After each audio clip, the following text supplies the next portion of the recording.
دعا میں خداوند سے پوچھیں، ہم یرمیہ کی دعا کرنے کو نہیں کہتے کیونکہ ہم خداوند سے دور نہیں ہیں، اور مسکین اور محتاج ہوتے ہوئے کیا ہمیں کسی درمیانی کی ضرورت ہے؟ نہیں، ہم براہ راست خدا سے دعا کر سکتے ہیں، وہ یقیناً ہماری سنتا ہے۔ اس غریب نے دہائی دی اور خداوند نے اس کی دعا سنی۔ خداوند کے پاس اس نیت سے نہ جائیں کہ وہ آپ کی مرضی کے مطابق جواب دے گا، اور یہ نہ کہیں کہ تیری نہیں بلکہ میری مرضی پوری ہو، بلکہ میری نہیں تیری مرضی پوری ہو سو۔ اے خداوند، مجھے اپنی مرضی بتا، میں تیری مرضی کو جاننا چاہتا ہوں، کیونکہ وہی اچھا، قابل قبول اور بہتر ہوگا۔ اور جب ہم اس سوچ کو خود پر رکھیں کہ خدا کی مرضی بہترین ہے تو ہم خداوند کی مرضی جاننے سے خوف زدہ نہیں ہوں گے۔ ہم اس کا انتظار کریں گے کہ اس کی مرضی کے مطابق سب کریں، لیکن افسوس کہ انہوں نے انتظار نہ کیا۔ مطلب کہ انہوں نے فرق طرح دعا کی۔ جس طرح صدقیہ نے یرمیہ سے دعا کرنے کو کہا تھا، اس کا رویہ بالکل مختلف تھا۔ جی، بھائی یوسف، میں جاننا چاہوں گا کہ خداوند نے ان کی دعاؤں کا کیا جواب دیا؟ خداوند نے ان کو مصر جانے سے روکا۔ کیوں؟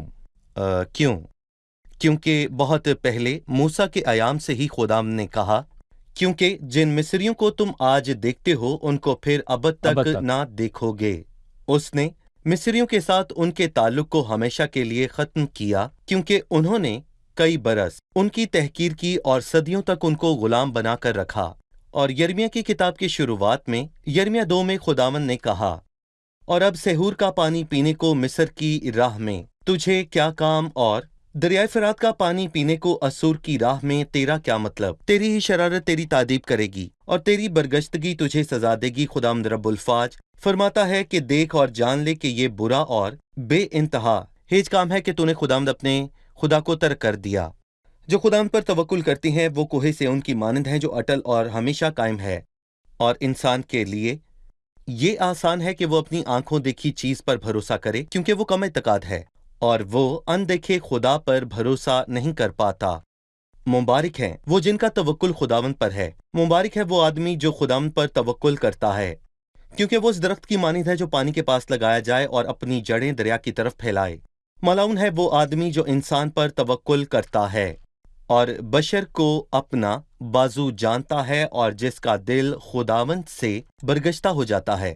خداوند نے اپنے لوگوں کو بابل جانے کو کہا اور ان کو مصر جانے سے منع کیا۔ خداوند آزاد ہے، وہ چاہتا تھا کہ بابل میں جا کر اپنی سزا مکمل کریں، کیونکہ یہ ان کی شرارت کا نتیجہ تھا۔ وہ نہیں چاہتا تھا کہ لوگ مصر کو جائیں یا خداوند کے سوا کسی اور پر تکیہ کریں۔ جب خداوند کوئی دروازہ کھولے یا بند کرے تو اس کا ایک خاص مقصد ہے۔ صحیح۔ 42ویں باب کی 7ویں آیت ہے، اب 10 دن کے بعد یوں ہوا کہ خداوند کا کلام یرمیہ پر نازل ہوا۔ پوچھنا چاہوں گا، یرمیہ نے 10 دن انتظار کیوں کیا؟ وہ ان کو فوراً جواب دے سکتا تھا۔ جی بھائی، سوال بہت واضح ہے۔ در حقیقت یرمیہ نے ان کو اپنی طرف سے کچھ نہیں کہا۔ اس نے 10 دن تک خداوند کے جواب کا انتظار کیا۔ اس نے انتظار کیا اور 10 دن کے ختم ہونے پر خداوند کا کلام یرمیہ پر نازل ہوا۔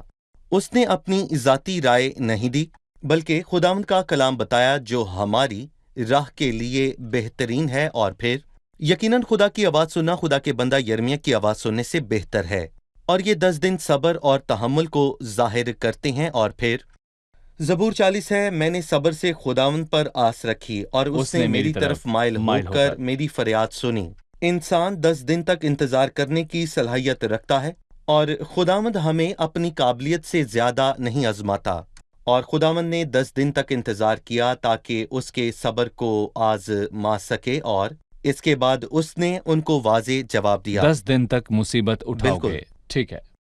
بھائی یوسف، 43ویں باب میں سے بتائیں، خداوند کا جواب سننے کے بعد سب فوجی سرداروں کا کیا رد عمل تھا؟ خداوند نے کہا کہ مصر کو نہ جانا، انہوں نے کیا کیا؟ پچھلے باب کے آخر میں یعنی 42ویں باب میں یرمیہ نے بہت ہی اہم الفاظ کہے۔